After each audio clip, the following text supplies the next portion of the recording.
ADHD 又點樣可以有啲咩 treatment 咧？點治療 What is really the mainstay of treatment?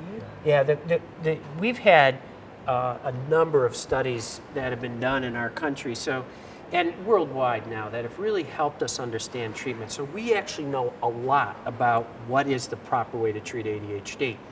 We know from large studies that medication is fundamental in the treatment of ADHD. Not the only treatment, but it's very important for long-term good outcome. We know from studies that if you take just psychotherapy alone, using not medicine, but other treatments, talk therapy, working with that the children get somewhat better. If you give meds, they get much better. And if you use meds plus the psychotherapy, they get even better. So medicine or a combination is probably indicated. The medicines that we're using most commonly are the stimulant medications. The active, most common one is methylphenidate. Other things we use that are available in China, for example, is atomoxetine, also called Strattera. You have another one called bupropion, and you have another one called clonidine. So you have different combinations, different medicines that are around, that are available. The stimulants, for example, have been around for 70 years. 70 years. There are over 300 studies of the stimulant medicines for ADHD. It's a lot of studies. 即係我仔需唔需要係咪會長期咁樣依靠呢啲藥咧？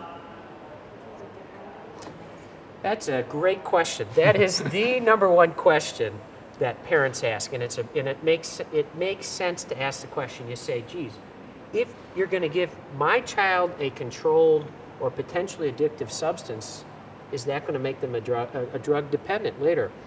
I've dedicated my life to that question, and recently I've looked at the world's literature all over the world. And what appears to be the case is if you do not treat ADHD, if you leave ADHD untreated, you're at twice the risk to smoke cigarettes and at twice the risk to develop a substance use problem, substance abuse. If you treat ADHD with medications like stimulants, you reduce that risk in half. So in fact, we don't show that you increase the risk for substance abuse. You decrease the risk. You make the kid feel better. They have better self-esteem.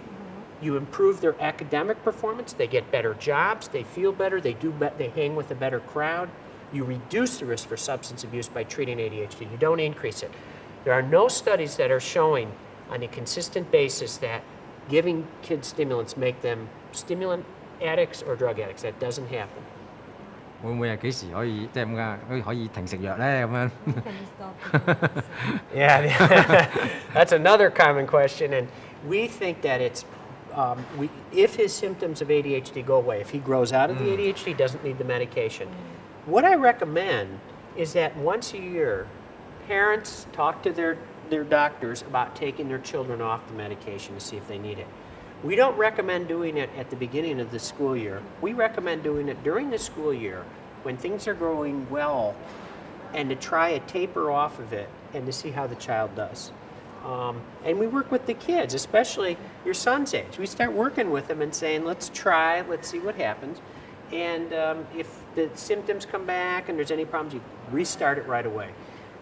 Often you'll know within 1, 2, 3 weeks. It doesn't take very long to know if you still need the medications.